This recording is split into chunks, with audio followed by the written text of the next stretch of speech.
Namaste, Assalamu alaikum, Shalom. Ni hao, buenos dias, buenos tardes, etc. Aquaba, welcome. What up, though? This is Cafe Melange. Week numero 8, session numero 3. And it's way past half past at this moment. Late start, late lunch. We're still doing this for those that got the access. Still working on the reach outs and everything. And like I said, late lunch. Actually started this joint earlier so that if anybody jumped on, they would be here. And thus I was multitasking lunch and having that open. So it was effectively a mukbang. Cafe Melange mukbang. Unrecorded though. Haha. So anyways, here we go.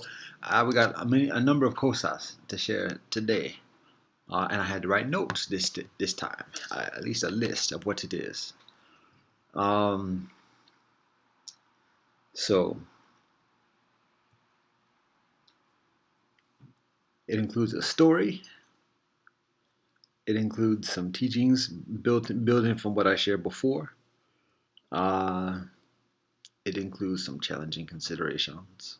It includes some humor, and it includes some updates. So that's what we got. Ubuntu is the first one. Routines and rituals is the second joint. Circle of needs is the third joint.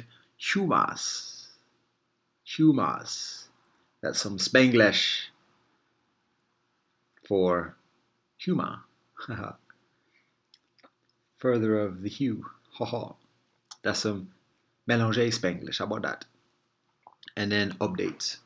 That's English. So here we go.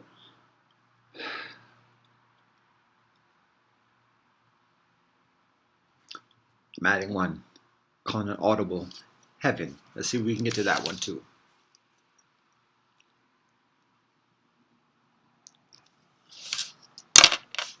All the way.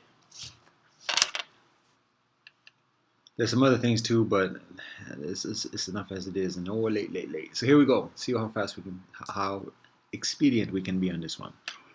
So, Ubuntu. I got a story that shares Ubuntu, a lesson that is recently learned, recently considered, but the story begins, nearly 20 years ago. How about that? So, the way the story goes, I was in my bonus semester. It's a law school story. I was in my bonus semester of law school. That means that the 11th of September just happened. Yeah, we're back on that again. Yo, you see these gray hairs? There's stories that go with that.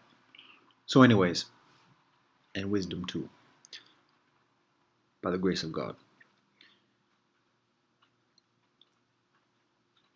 I'm sharing this because there is a lesson that's just recently learned from this experience, building from previous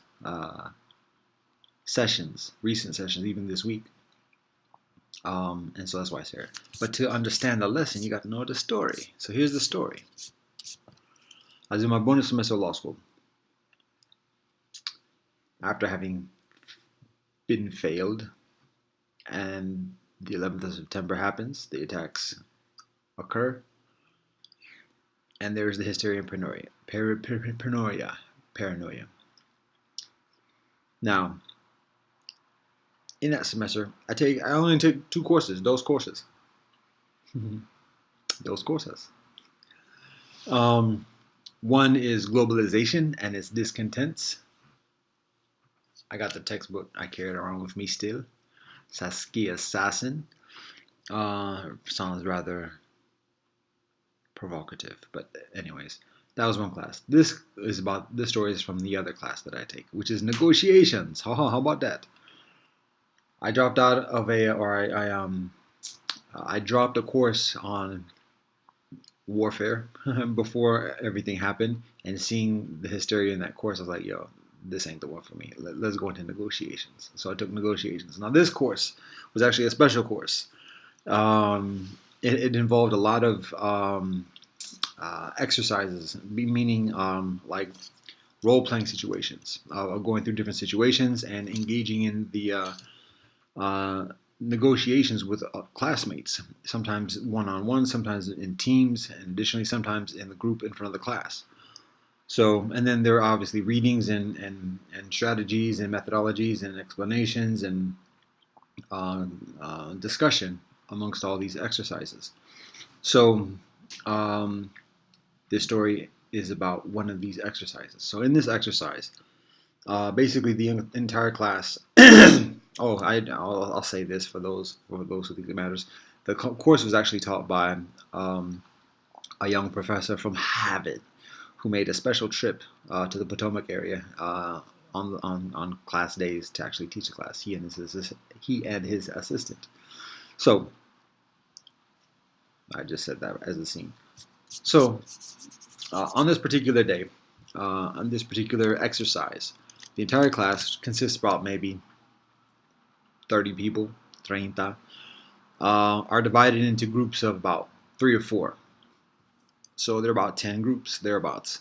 And so each group is paired with another group. So there are about 5 sets of group pairs. And each pair is to negotiate with each other.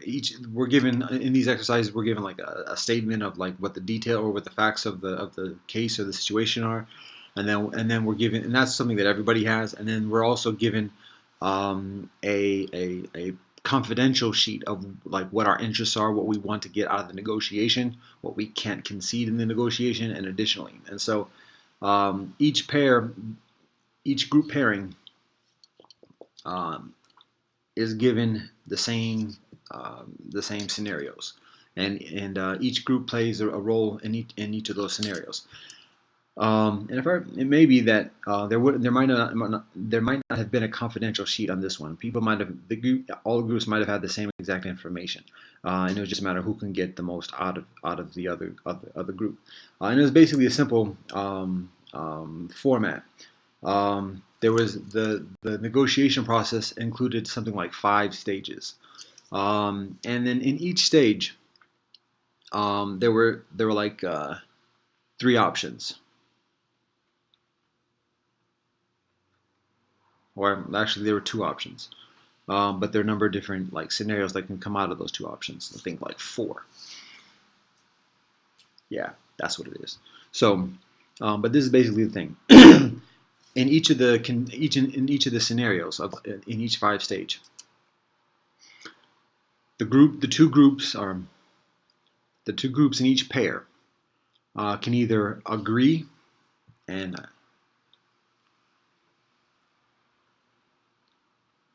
cooperate with each other. Actually, there are only 3 options. The group can agree and cooperate with each other, or something like that. Here it is. The 2 groups can agree with each other and agree to cooperate with each other. And if they both agree to cooperate, they get like a certain amount of points.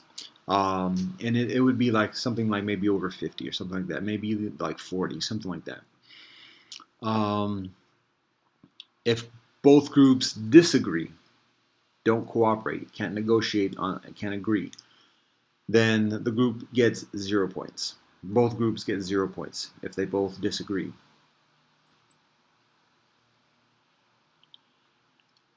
If one group agrees and is willing to cooperate, and the other group disagrees, okay, that's a little bit inaccurate. I'll do it again, just for the sake of this scenario. It's been a while. It's been 20 years since I did this joint. So if both groups agree, let's say they get 50 points. If both groups disagree, let's say they both get 20 points. And if one group agrees and agrees to cooperate, and the other group doesn't agree, then the group that doesn't agree gets 100 points. And the group that was going to agree, but it didn't happen, gets 0 points. So the basic point is this. If the 2 groups can agree, and so the way it would work is that there would be a negotiation and say, all right, do you want to agree? Okay, let's agree. Do you agree? Okay, let's agree. And then that would be, the groups would meet, and that would be it. And then Then they would write whether they agree or not on a sheet of paper or something like that, and then they would turn that in to the professor on each stage. And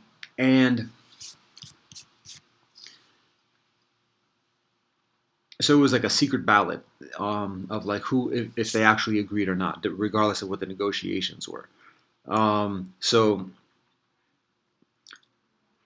basically, the team at the end of the 5 stages, the group with the most points wins the exercise. And so the way the point system is situated, if both groups agree, they get a fair amount of points. They get a nice number of points. And if both groups disagree, they get a lower number of points. However, here's the tricky thing: if one group gets the other group to commit, but then betrays that committal, then the group that does the betraying, that says, "Oh, let's agree," and then they go, we're not agreeing. They get 100 points. They get way up there. They get twice as much if they just both agreed. And if the other group like puts itself out there and like is willing to cooperate, but then gets betrayed, well, that's the lowest you can get, 0 points. So it would be you would get further points if you refuse to agree, and the other group refused to agree as well. So that's kind of what it is. If both agree, it's 50 points. If both disagree, it's 20 points. 50 20. And then if it's if one group does the betraying, that's 100 points, and if the other group is betrayed, 0 points. So that's the scene, that's the stage, or that's the setting. We do that, and in my group, I'm the nice guy. I'm like, oh, let's always agree. Come on. It's 50 points, 50 points, 50 points. We don't need to be greedy, this and the other. And part of the thing is there's that motivation of betrayal. Because you get double the points that are thereabouts, but then there's also motivation for cooperation because there are 5 stages. So if both groups betray each other at the first stage, guess what? They're only getting 20 points. If they can refuse to cooperate with each other after that and only get 20 points. And so they might get more further than the group that they're negotiating with, but they're probably not going to get further than the other groups that might be cooperating with each other. So there's the group dynamic, or the aggregate dynamics of it. So that's the situation. That's the role play. Now, again, I'm the nice guy. I'm like, oh, let's agree. Let's cooperate. It's the principle. And I mean, yeah, this is an exercise, but there are actually life lessons that are taught in this, and additionally, so it's other than just a simulation or a scrimmage. But anyways, here's how it goes. So I would say, let's agree. And my team is like, nah. They were kind of quiet, and they kind of just like acceded to my kind of enthusiasm or whatever. And so we get into our tete-a-tete with the other group, and the other group's like, hey, we want to agree too. Let's get ahead of the other groups. So we both agree to cooperate, and then when the ballots are done after the first stage, some of the other groups like did the betrayal and everything else, but some of the other groups cooperated, and our groups cooperated. So cool.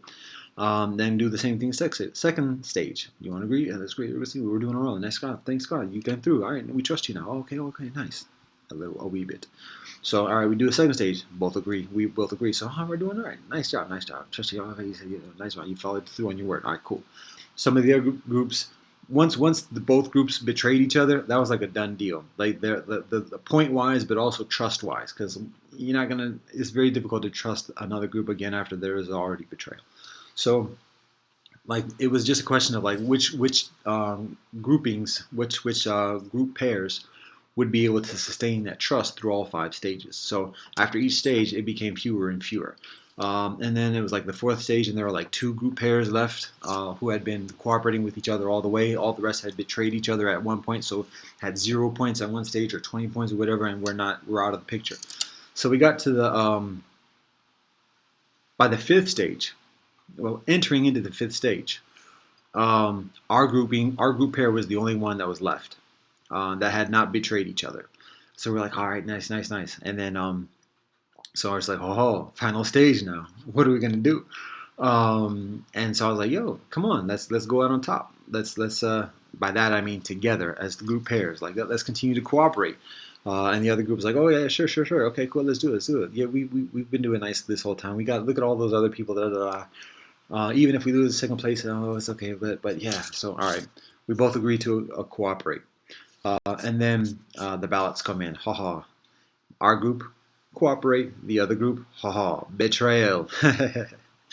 And got the points and thus won the exercise. So now we get into the discussion of motivation, of rationale, explanation. Oh, you went back on your word, did you? And so now this is the thing. On that fifth stage, my group had at that point actually, interestingly enough, my group had actually become increasingly like energized by that point. Like, oh, wait a minute, we've been trusting this thing, and it's actually been coming through. We've been doing all right. We're still in the hunting and the hunting or the in the running, and by the fifth stage there was like enthusiasm, but they're like, okay, now let's do the betrayal. And I was like, come on, y'all. And so it was interesting to see that group dynamic. My group before being very reluctant and not carrying this and the other, whatever, sure, fine, whatever.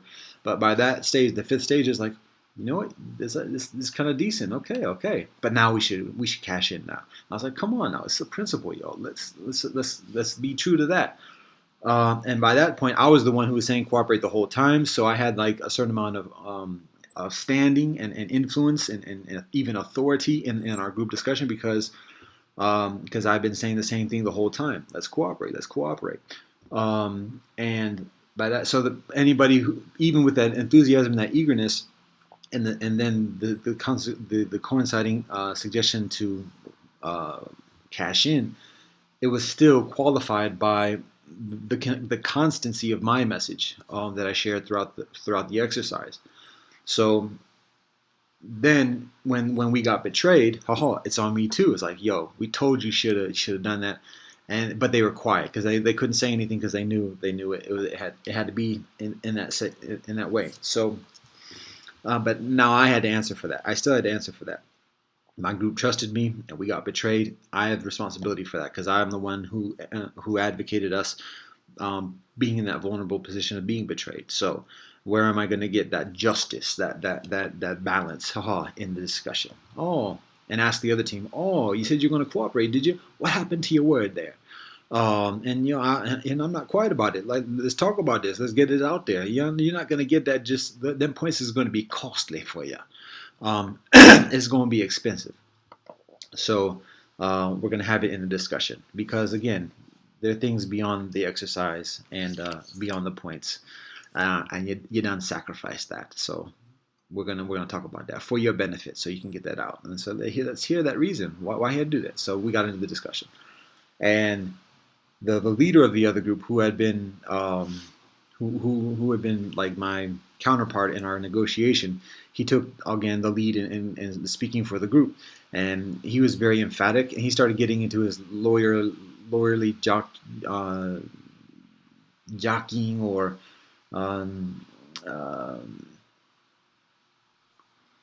proclamations of like, well, we had to do this and the other. And it was very. I mean, it was like when cast like, no, they're saying BS, but are committed to it and overcompensate by just becoming increasingly animated and particularly when men do it like increasingly masculine and forthright and everything. So it's not even forthright. It's just demonstrative is another word of saying that. So anyways, that's what he was doing in the class. He was just saying a lot of empty stuff, but being very emphatic and very energized about it. And trying to like quiet the situation, like no. And then after I continue my point, like no, but you said you were going to do this, but you didn't do that. Or you sold out, did you? And I was being very candid about it. Now I wasn't being too hard or whatever, but I'm like calling a spade a spade.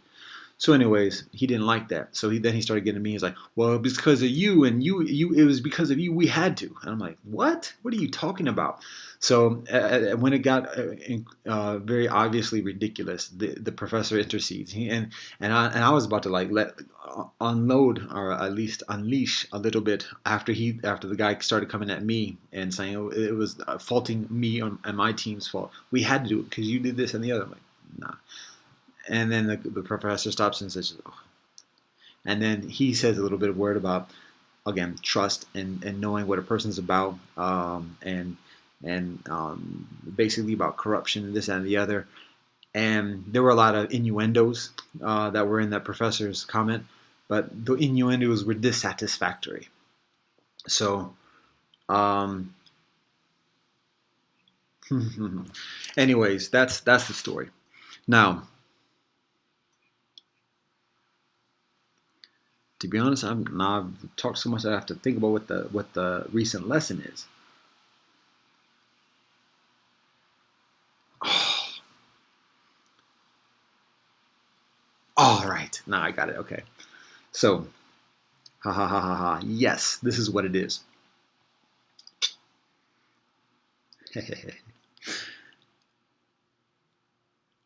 I thought about another way of ending that exercise, a better way, perhaps, of ending that exercise on that fifth stage. Um, and this just occurs to me after 20 years later, this past week, after talking about law school. Um, but this is epitomized within another scenario about the principle of Ubuntu. I am because you are, recognizing our mutuality, our interdependence, um, how our well beings are inextricably linked with each other, and thus behooving us to cooperate with each other. And there's a story of a researcher who goes to Africa, and presumably South Africa or Southern Africa, Zululand, and thereabouts.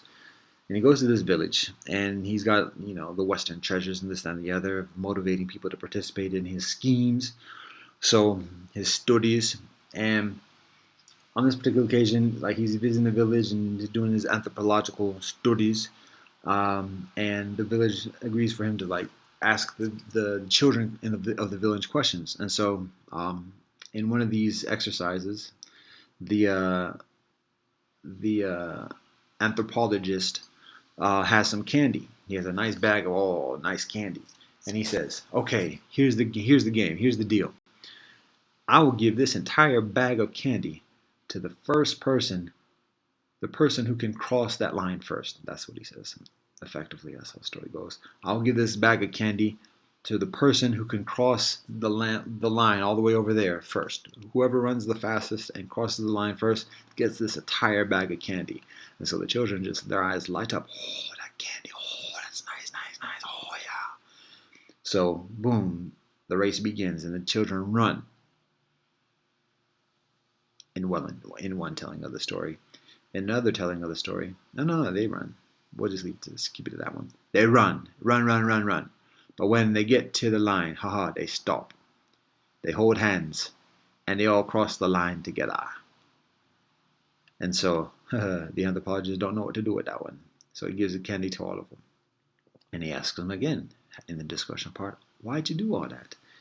And in response, the proclamation of Ubuntu is shared. Like, we only enjoy the candy when we can enjoy it together. And so we are unconcerned about having the entire bag for any one of us. It's a matter of sharing. That's the nature of things. So, inspired by that teaching, I think of another way of ending that exercise.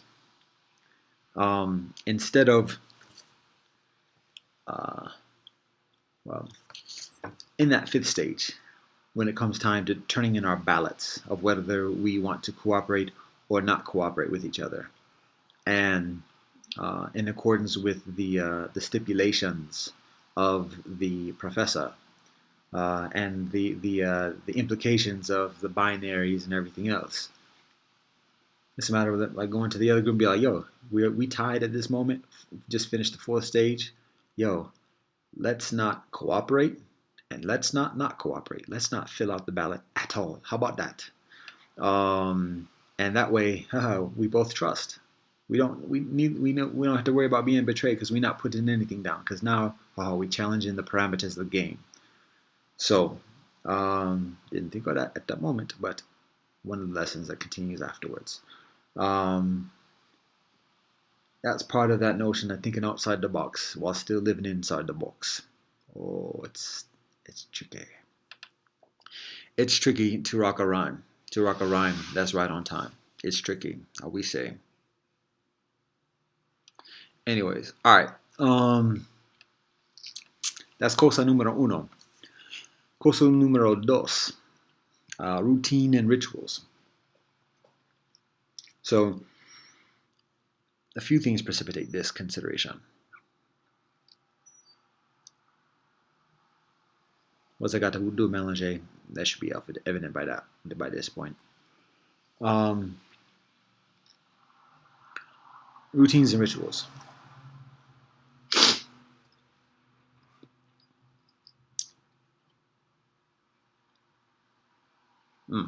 So, in one of the recent YouTube joints I watch of a young sister, I think she's still in Scotland. I haven't even done my Scottish accent yet, my proper Scottish accent. It's almost one of the few things I know properly to do at the moment with a proper Scottish accent, which is this: £2.30.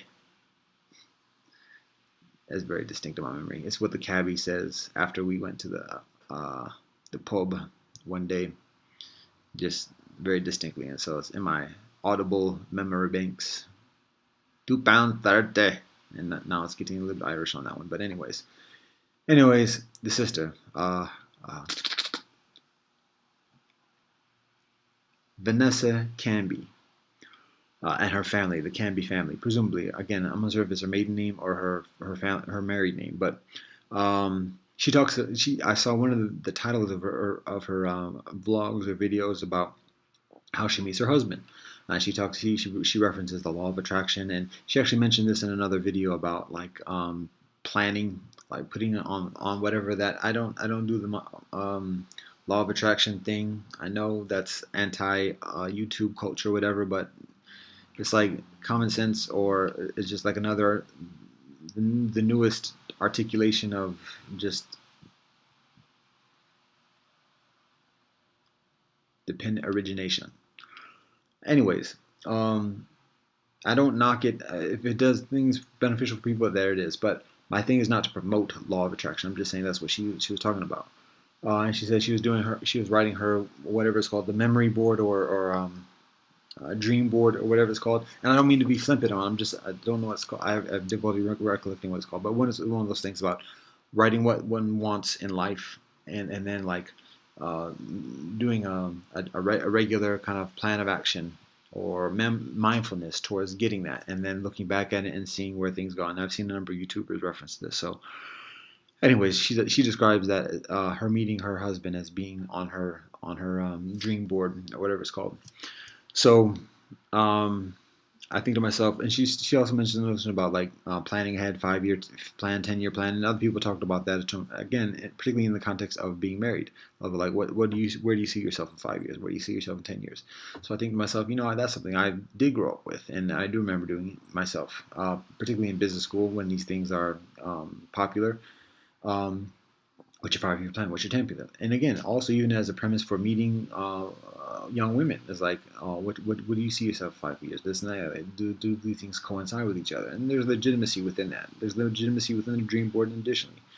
Um, However, when I think about this, when after watching that, and I think to myself, like, okay, where did I see myself 5 years? Where did I see myself 5 years ago going in 5 years? It's a little bit daunting because in my spiritual discipline, in the spiritual tradition of my peoples, we're very careful about how we perceive the future and what we expect in the future and what we solicit from the future, because we recognize all things happen according to the grace of God, according to the will of God. You can say Inshallah, Bezrat Hashem, and additionally. Um, but there's relevance of like having a 5 year plan, but still it's like, who am I to like say this is what it should be, or what it will be um, definitively. Um, it's beneficial to plan, but also to be modest. So, anyways, all that being said, I have difficulty doing a 5 year plan or where I see myself or what doing that. Particularly when you think about like when meeting a woman. In my case, me meeting a woman. Um, if that's the goal, if that's the purpose, if that's the obligation, the duty, then that's a big part of the equation. And any vision I have in 5 years, if I meet a woman before that, is going to be significantly distinct, because it has to include, it has to be part and partner with her vision and her plans and the plans of her family and plans of my family, and additionally. And so it's like, yo, that's a lot to think about, and I'm supposed to anticipate that, because I do plan on being married. God willing, I will be married. So I'm supposed to like be able to anticipate and like and predetermine what she's going to be thinking, what she's going to want, and everything else, and then factor that into my 5 year plan. That's tough. So it's a little bit daunting for me to do. And again, there's legitimacy within it, but it's a little bit intimidating, perhaps, is one way to describe it. For me to do it these days, I have much less of an ego. I'm much further humble. And so the notion of like, oh, you don't have a 5 year plan? Well, I'm just not that presumptuous. I've learned better. I've learned further. But here's another thing that kind of balances that intimidation, and that share. Um, And I preface this by saying something I was supposed to say before, at the very beginning. And I was trying to remember that at the beginning, but now I remember it, so I'm going to share it at this moment. When thinking about the future, um, Confucius says, ah, that's a little bit jumping ahead. Confucius didn't say this, but here's what I say. Here's what I share. Um, it's just a little bit of an aphorism, something like that. But here it is. The poor man says, I wish I could do. The rich man says, I could do. And the righteous man, the wise man, says, I do. I've shared that one before on other situations and sessions or whatever, but this is the thought, or this is the consideration, this is the explanation. The poor man, I wish I could do, is thinks about things that he perceives beyond his control, and because of that, he just wishes he could do this, he could do that. I wish I could do this. I wish I could do that. Oh man, I wish. Give me a lottery ticket. Give me a lottery ticket so I can add it to the recycling bin. But that's what the poor man does. I wish I could do this. I wish I could do that. So then we get into the rich man. So he doesn't worry about wishing because he can do things. He's got ways and means, power, and money, and all these other things, people at his disposal. So he doesn't say he wishes. He says, I could do this. I could do that. I could do this. I could do that. Particularly as a way of getting other people jealous and envious and wanting to be on his team, but for other reasons as well. But for whatever the reason, he talks about what he could do, but he doesn't actually talk about what he does as much. And the talk might be not necessarily verbally, it might be flashing things or whatever else, but I could do this, I could do that. So again, it's verbosity, even when it's nonverbal.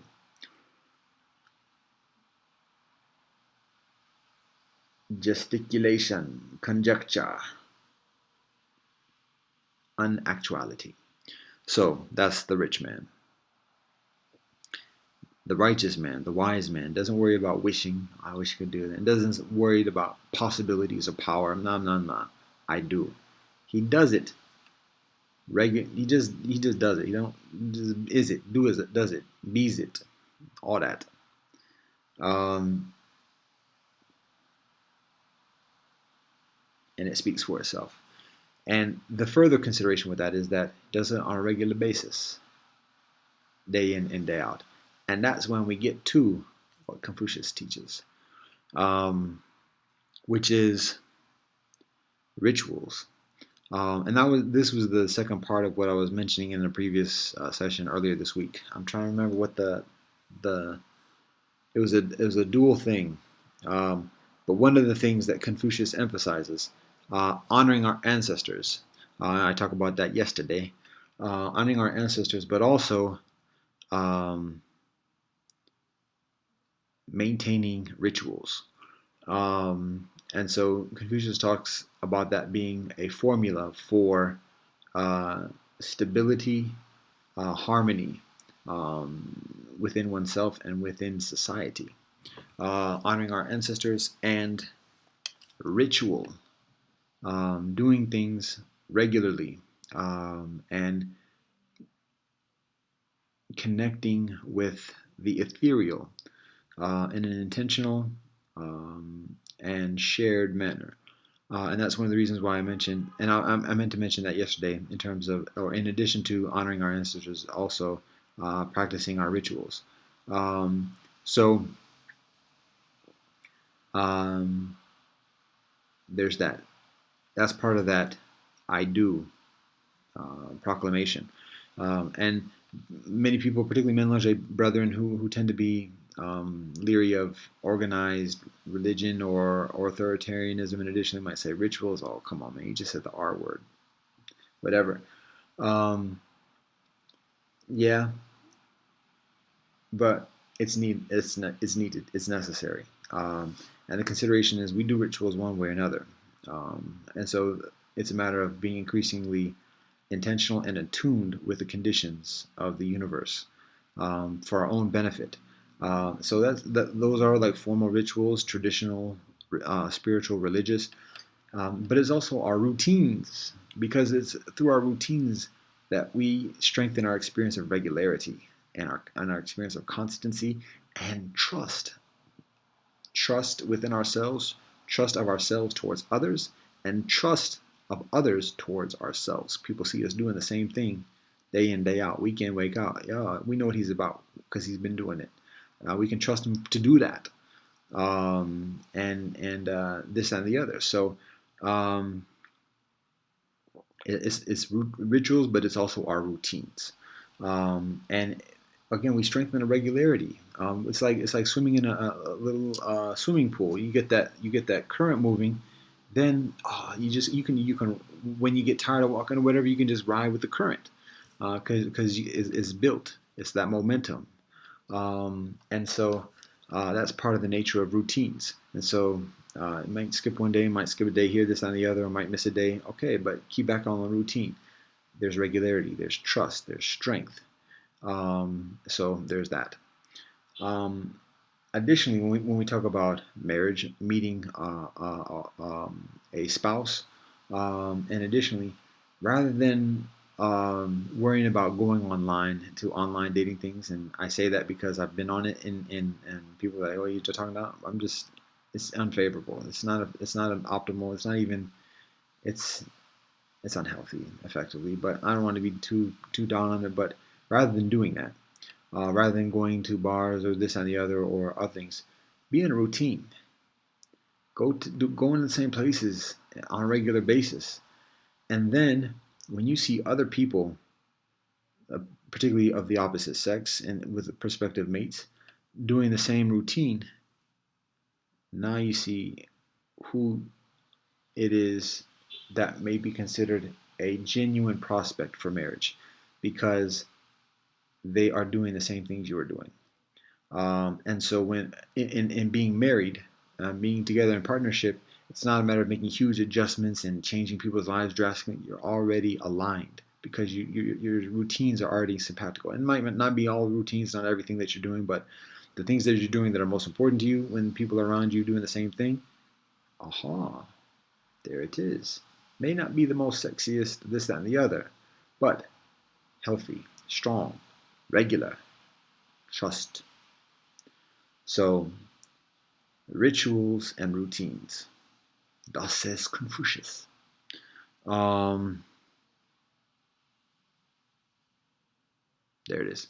Now, tres cosa. I has some people like that, and I don't do that because of people like that. It's just my thing. All right, tres cosa is circle of need. So in the joint yesterday, I kind of concluded with a somewhat of a provocative proclamation. And I have a continuation of that because there's some resonance. I've shared this with other people, and some people they don't get they don't. I shouldn't say they don't like it that much, but it's difficult. It can be challenging. So simultaneously, it can be liberating. So basically, the proclamation that I said was that the United States needs Mélanger, and Mélanger does not need the United States.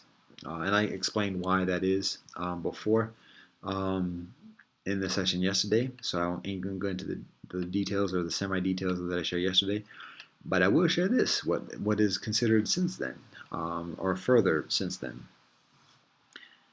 Same thing, still stands. The United States needs Mélanger. Mélanger does not need the United States. And I will say the purpose for that. It's the purpose of resisting assimilation to U.S. mainstream. And with that knowledge, with that awareness, that mindfulness, with that truth,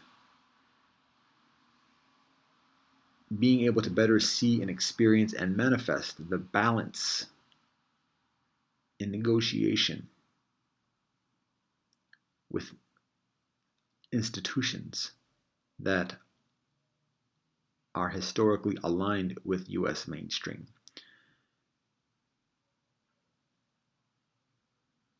And thus, in that greater balance with that truth, being increasingly strengthened to be oneself, particularly Mélanger self. Practice one's culture, heritage, language, religion, spirituality, ethnicity. So that's the purpose of that proclamation. It's not antagonistic. It's not. It's simply a matter of balance. And when things are extremely balanced, when things are extremely imbalanced, unbalanced, disbalanced, then balance can seem antagonistic. Let's get healthy. So now, all that being said, here's the further consideration: circle of needs. The further consideration is that it's effectively, or in many ways, a love triangle. There's another element here that is implicit but yet explicitly stated, and that is monoethnic, monoreligious. And the consideration is this: the United States needs Mélanger. The United States does not need any one ethnic group or religious group. The United States doesn't need it, technically, effectively. The United States doesn't need any one religious group. It doesn't depend on any one specific religious group or ethnic group. You can say, oh, boy, what about this, that, and the other? European, African, Mediterranean, Native, Asian. The United States doesn't need any one of those ethnic groups. It can do without any one of those ethnic groups. Same thing with all the religious groups. The United States does not need any one religious group. So there's a consideration. You can say, well, wait a minute. Oh, English, you're talking about English, Mr. English, Britain. The United States doesn't even need English people.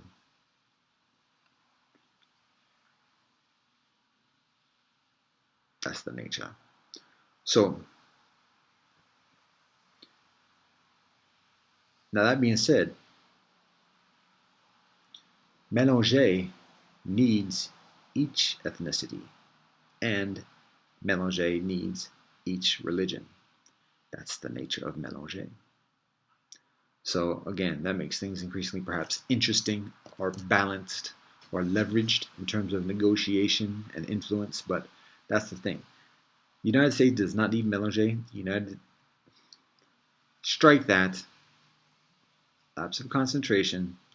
The United States needs Mélanger. The United States does not need any one ethnic or religious group. Mélanger does not need the United States.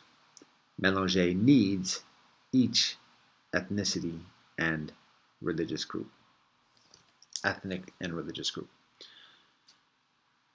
Then the consideration becomes, on the part of each ethnic and religious group, who you with.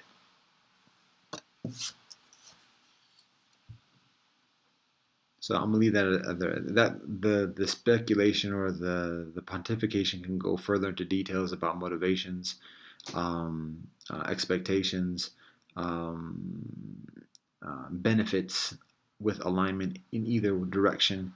Um, but like I said, that's not necessarily the point of me sharing that at the moment. Um, I just share it to, to to build further from what is stated yesterday. I'm going on to cosa numero cuatro. Humor. So this is a humorous ditty. Um, Effectively unrehearsed, effectively unpracticed. So we'll see how it goes. Um, it does involve a certain amount of explanation. So um, here we go. See if we can keep this under an hour.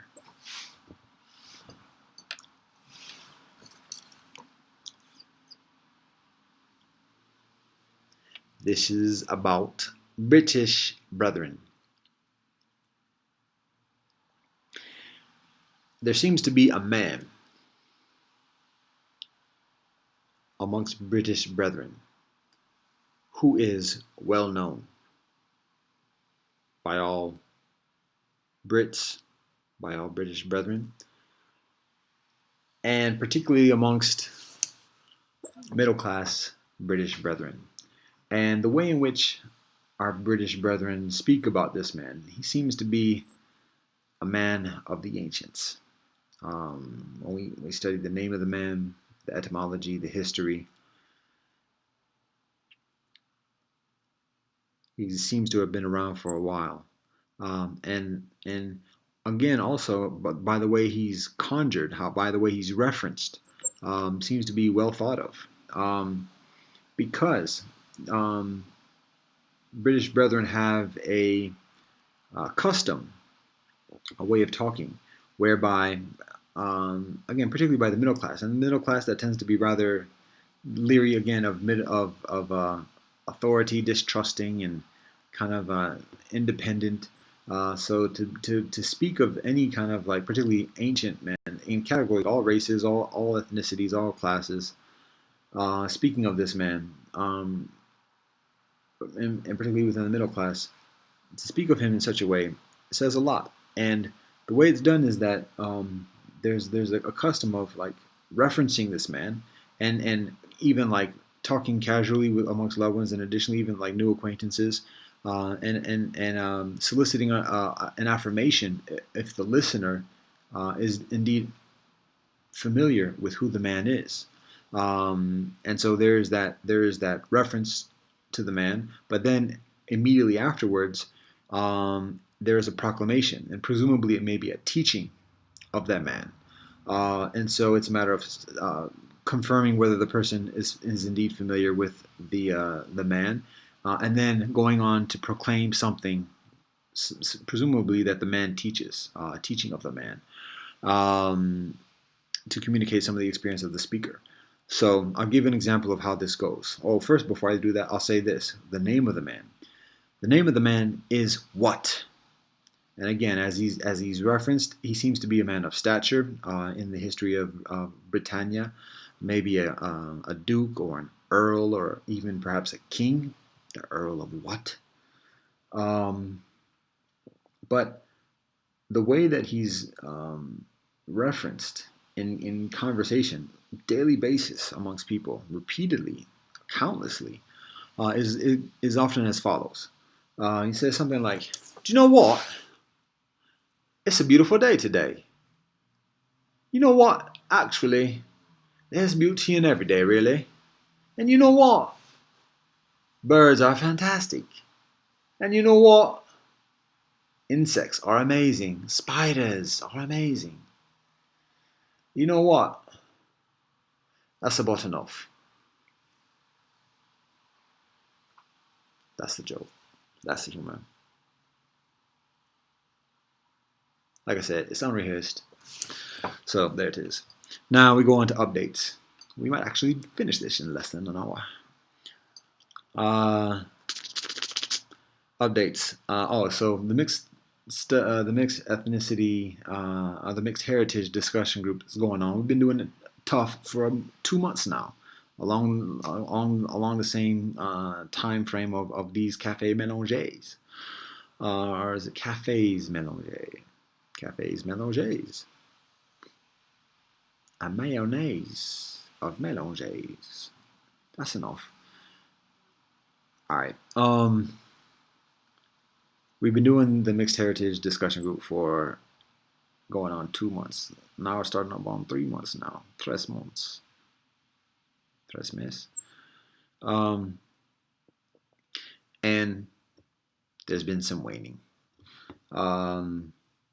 So again, I've been, particularly because of holy days, I've been lax or been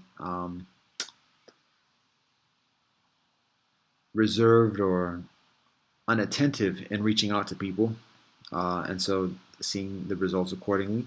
And there's intention, God willing, I'll be picking that up within the next week and continuing on.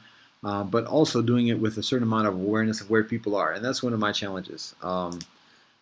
With all this insight and everything else like that, things I share, oh, so brilliant, and so BS. I am. You know what? One of the challenges that I experience is being able to effectively relate with people. I can be congenial and additionally, particularly for, actually, I can be congenial continually, but I find people's patience in dealing with that can be somewhat temporary at times, or needing of rejuvenation. Anyways, it's helpful to like get a keener gauge and insight from people of like what's effective communication, what's effective experience, what are priorities, and additionally, and so in having some of these conversations recently, and particularly in the context of mixed heritage discussion group, it's like, okay, maybe even less structure. Like, and it's not even structured at this point, but like not even having a discussion group, because I started doing like a discussion topic and sharing that, like, hey, we'll talk about this, and I knew people were going to be as any further responsive than what people already were before that. But I was trying to think of something to motivate people to kind of get interest. That was as keen. Then this past week, the consideration was storytelling. Well, why now you want us to like come prepare with something? Come on, what you talking about? So now here we go. This is the next development. Social hour. Just okay, you don't want a discussion topic. All right, we ain't gotta have a discussion topic. Oh, you don't want to tell stories. All right, we ain't got to tell stories. We'll just be like here, and like at least we'll be social and a social hour. So if you want, you can discuss a discussion topic, or if you can, you can, share a story, or you can listen to the ones I got. Your choice if you choose to show up. But anyways, social hour. So that way it's less formal or whatever else. Somebody also makes the comment or the recommendation of having like a lunch group. That's actually what the discussion group is intended as.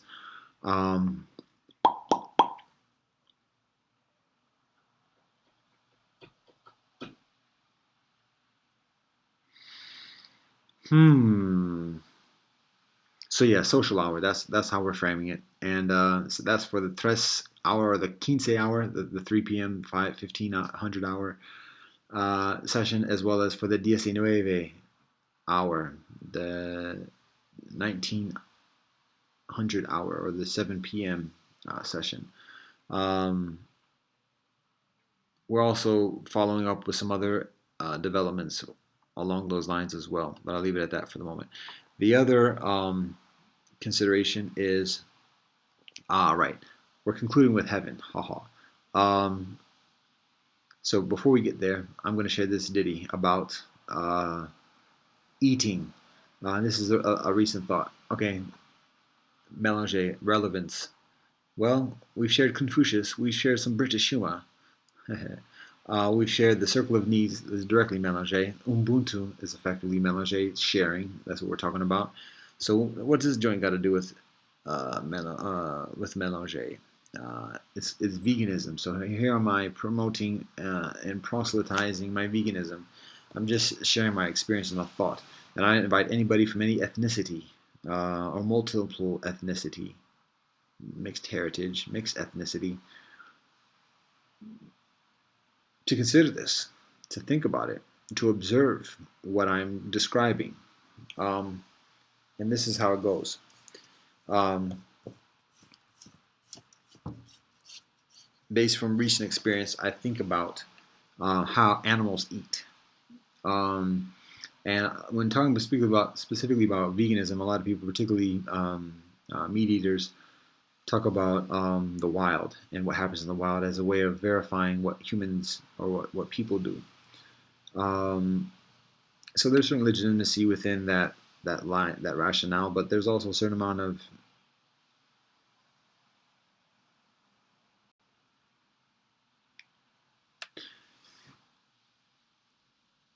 be that as it may, I share this observation of the wild, how animals eat. Um,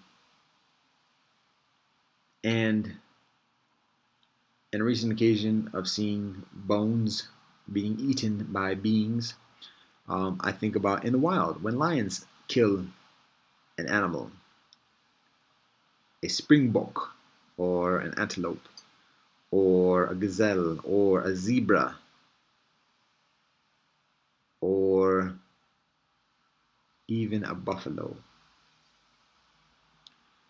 I think about how the lions look when partaking of the carcass. And I think as many people can recognize and attest to, verify, it's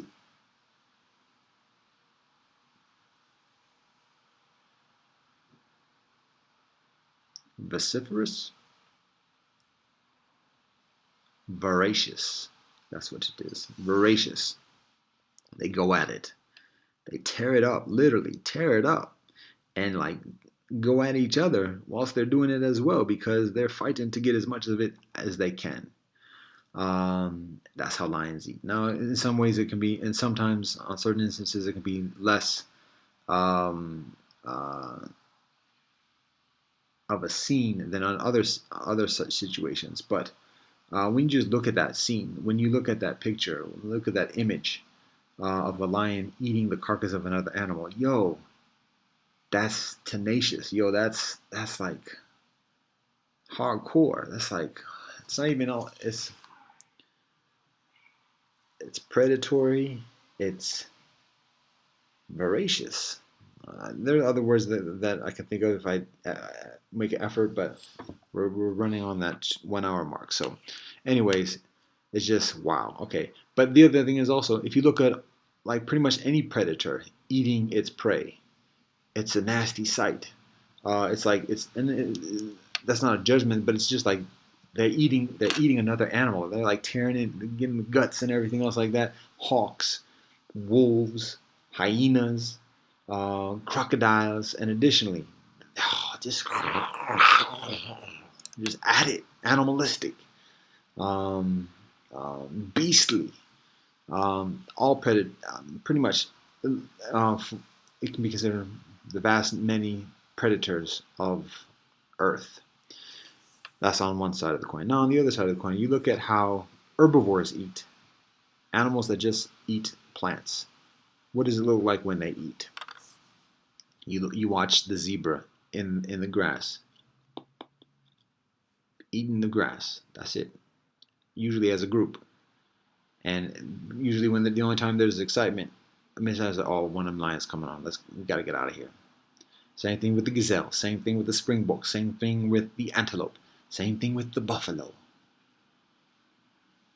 When they're eating, what do they look like? It's so peaceful, yo. It's so harmonious. It's like, it's boring. It's like, that's it? That's all you're gonna do? Come on, let's see a show. But if you're in it, that's peaceful. Um, oh, I didn't mention other predators. Sharks, piranhas, additionally. Killer whales. You can even say dolphins. You know, oh, dolphins. What? Have you seen the fish? Oh, but it's in their mouth. Yeah, maybe just because you're not seeing what's happening. Anyways, digression. When you watch predators eat, it's nasty business. And when you watch the herbivores eat, elephants even, elephants go at plants. And if you recognize the plant as a sentient being, you be like, they taking out that plant. But at the moment, for most of us, we just see a plant as a plant, and we just say, oh, he's tearing up that plant, but he's still not like hurting nobody, presumably. When predators eat, all nasty business. When herbivores eat, peace, peace, peace. So, when we look at people eat, when we look at meat eaters eat, you say, oh, wait a minute, it's so delicate, it's so refined and dainty. We got forks and knives, chopsticks even. Oh, we're using our hands. It's so ever delicate. We have the manners. We're having conversation. We have music playing sometimes, people do. We've got our finery on. It gets less civilized than this.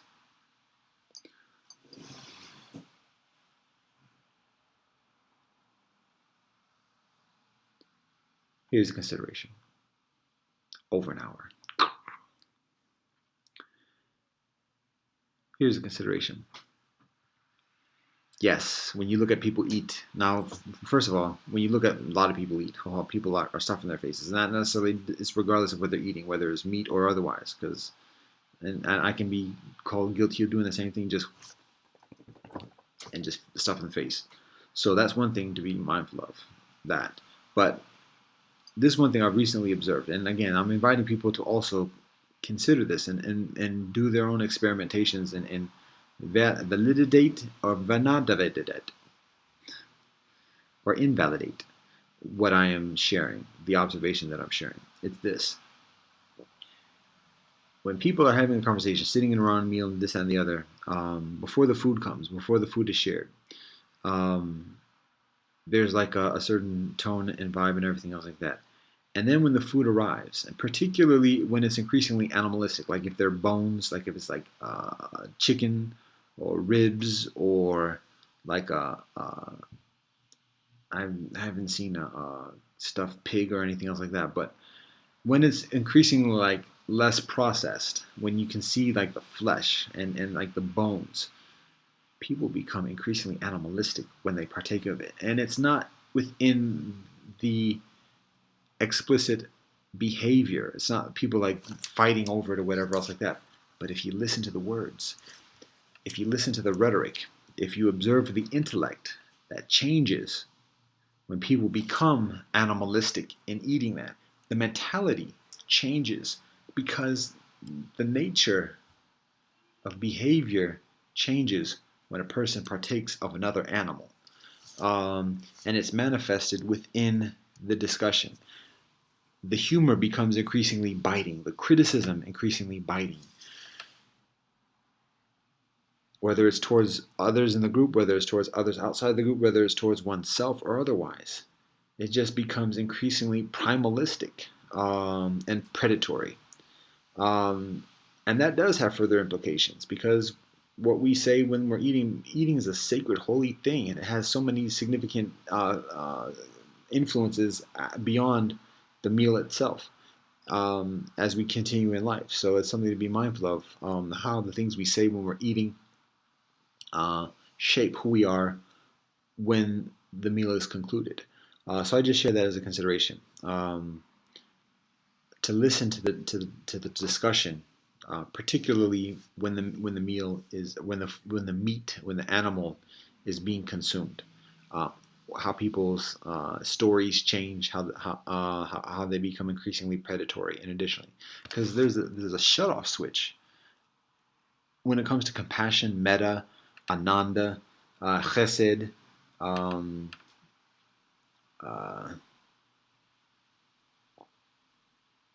habibi. When it comes to that benevolent nature, something in people, something in humans shuts off in order to desensitize and withdraw from what the actual act of what the person is doing, eating another animal, and but still talking, still interacting with each other. And so with that shut off, it's like, listen to those words, and you tell me.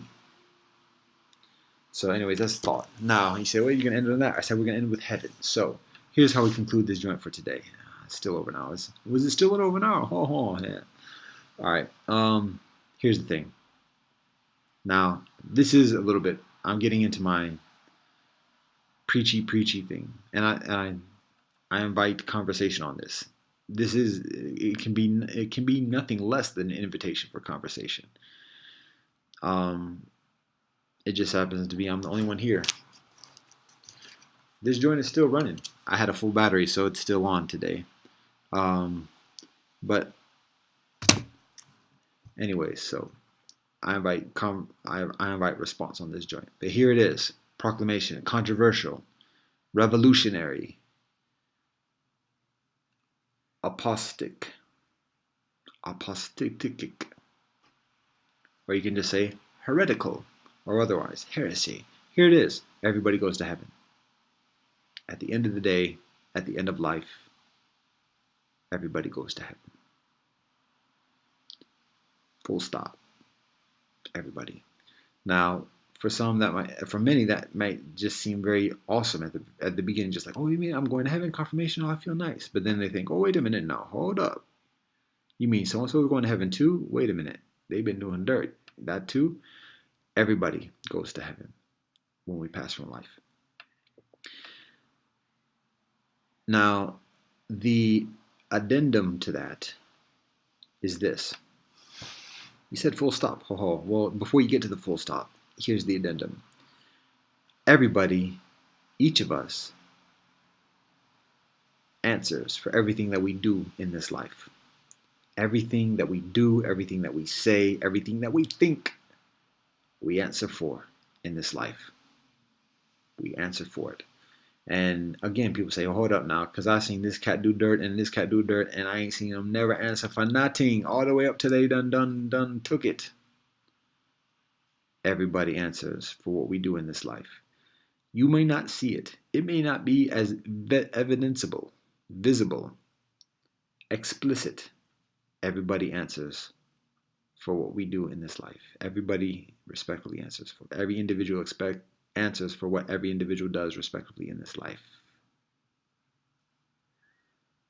You don't know what anybody else is going through. You might see the facades, the veneers, the illusions. I implore you not to be misled by those facades, to not unduly trust in those facades. You don't know all the suffering, the pain, the angst, the fear, the hatred, the despondency, and everything else that people are experiencing because of what they've done or said or thought before, even up to the time they take it. So eventually it's just a matter of trust, belief, because ain't no proofs. And the consideration is how this shapes us as we continue on. And again, this is an invitation for conversation at this point, because that's what this cafe melody is supposed to be. I ain't supposed to be doing presentations. I'm supposed to be just a dude on here saying, would you like something? Haha. So anyways, that's a consideration. Everybody goes to heaven. And that makes heaven easy. That makes heaven like, all right, automatic. Don't have to worry about it. Let me skate. Oh, bounce, skate. Anyways, yeah, I was just skate through life. I'm going to heaven, so why worry about anything? Okay, fine. But guess what? You got a ways to go before you get there.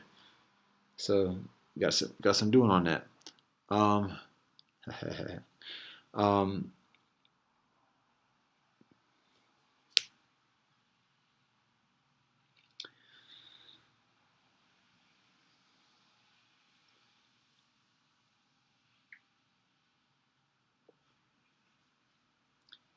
Everybody goes to heaven. That makes heaven easy. That makes life difficult. Because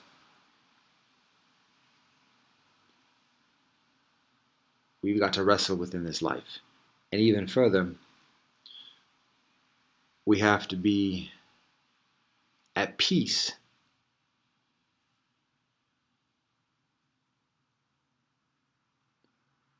with the prospect of the destination of those around us. So that can be difficult. However, with a disciplined mind, with a disciplined practice, on a disciplined path, there is that equanimity that our prophets teach us. Muhammad alayhi wasalam, may peace and blessings be with him. The Buddha teaches, what Krishna teaches, what Moshe Rabbeinu teaches, what Jesus teaches, what Lao Tzu teaches, that equanimity, that universal peace, that universal love. That ain't easy. But when we have that, it makes it easier. And we're less concerned about what happens to this and the other, and paybacks this and the other. Forgiveness, a beautiful loan, teshuva.